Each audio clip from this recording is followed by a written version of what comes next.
Hello, my name is Courtney Takahashi and I'm a critical care neurologist.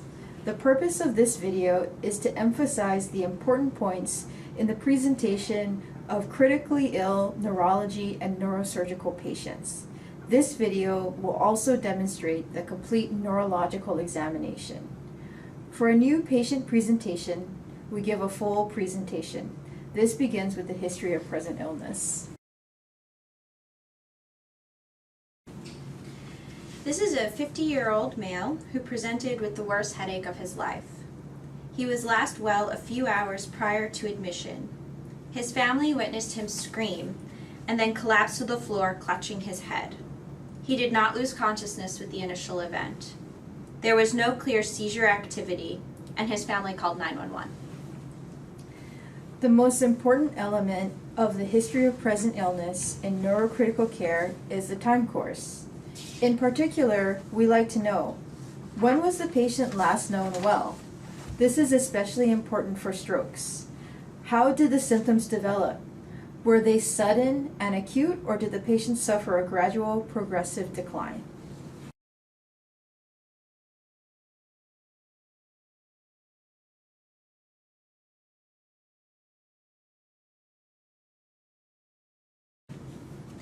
This patient was taken to an outside hospital, then transferred here for higher level of care. Past medical history is significant for smoking and hypertension. Medications prior to admission include lisinopril and aspirin. Social history is significant for methamphetamine use about 1 month ago. Family history of sister with a brain bleed. Unremarkable review of systems. There are certain presentation elements that are critical to include in any subarachnoid hemorrhage presentation. These include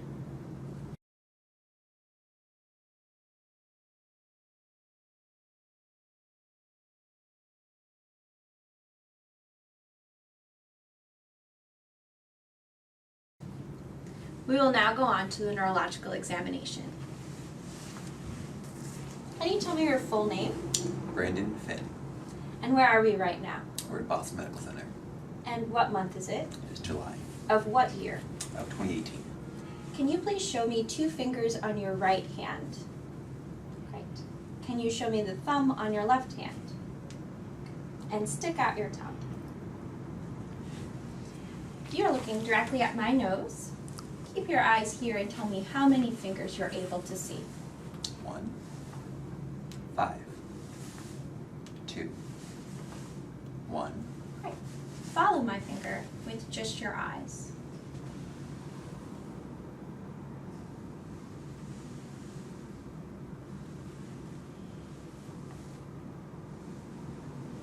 Excellent. I'm going to take a look at your pupils. You could look straight ahead for me. Pupils are equal and reactive, 4 to 2. Great. Show me a big smile. Excellent. And close your eyes very tightly. Don't let me open them.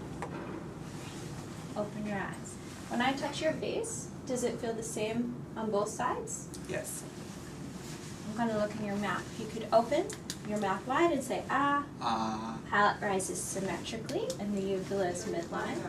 Stick your tongue straight out for me and move it side to side. Great. Shrug your shoulders up and down. Turn your head towards your left and don't let me turn it back. Keep it strong and back to the other direction. Keep it strong. Excellent. Mental status and cranial nerves are fully intact. Move on to the motor exam. First by examining the muscles for any signs of atrophy or fasciculations which are not present, and then examining tone. So keep your arm loose and let me do all of the movement. Same on this side. And same with the leg, let me move that. Tone is normal. Can you please lift your arms in front of you like you are holding a big tray and close your eyes? We're looking for drift and pronation of the arms to suggest subtle weakness. And this is not present. You can open your eyes. You put your elbows out to the side and hold them up strong. Don't let me press them down. and up in front of you. Don't let me pull. Push me away. Push me away. Put your hands up like you're stopping traffic and don't let me move your wrist. And keep your fingers strong. Spread your fingers wide and don't let me press them together. Excellent. Relax your arms. We'll move on to the legs. Can you lift this leg up off the bed and hold it strong? Great. And the other side.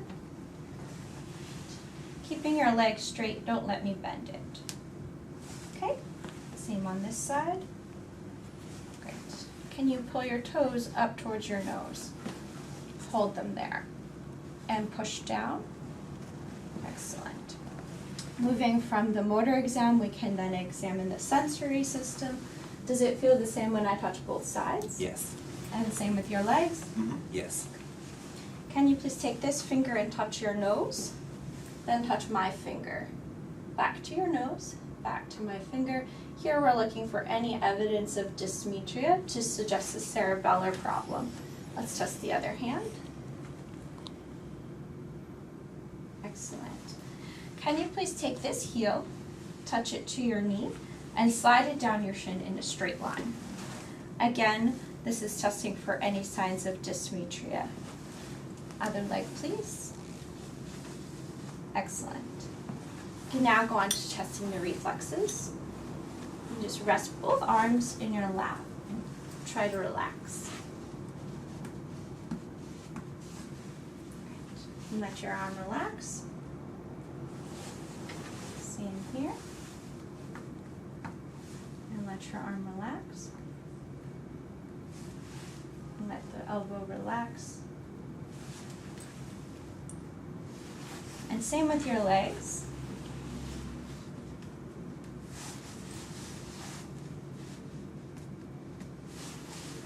And the ankles. You can also test for any sign of clonus. Let your ankle be very loose.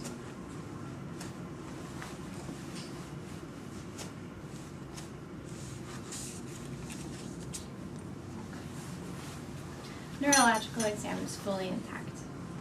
Perfect.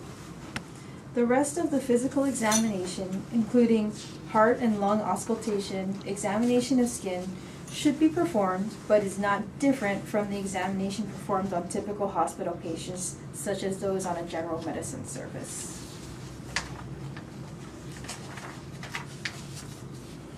The assessment and plan in a critically ill neurology patient is presented in a systems-based approach.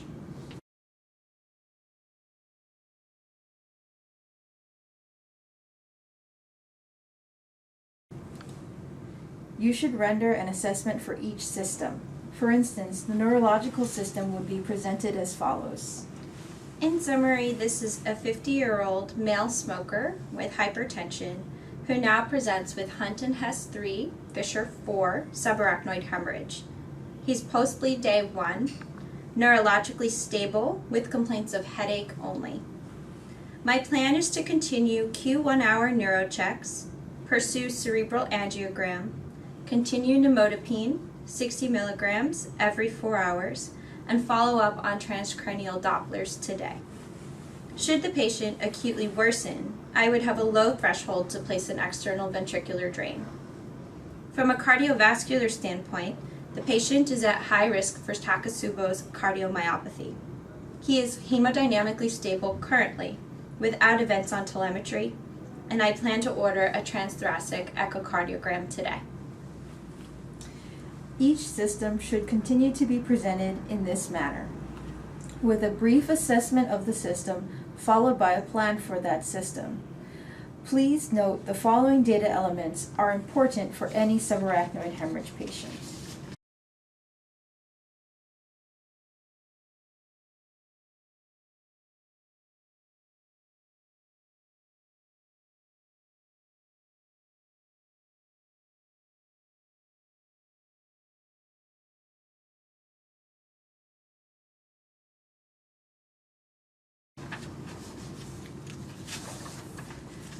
Hunt and Hess and Fisher scale scores are crucial to the presentation of any subarachnoid hemorrhage patient.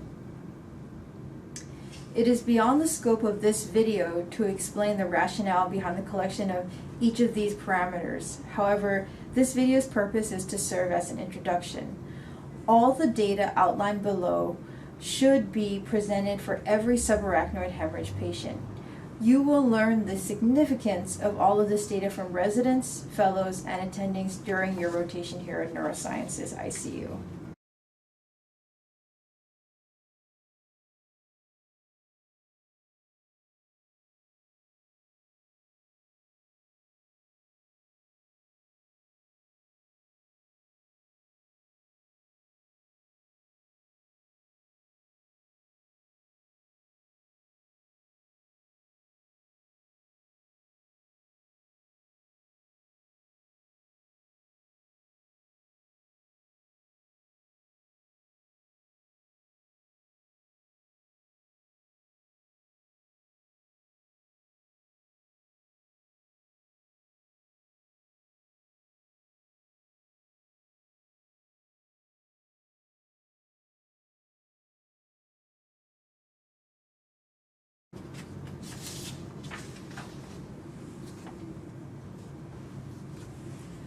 Other data may be important in different conditions.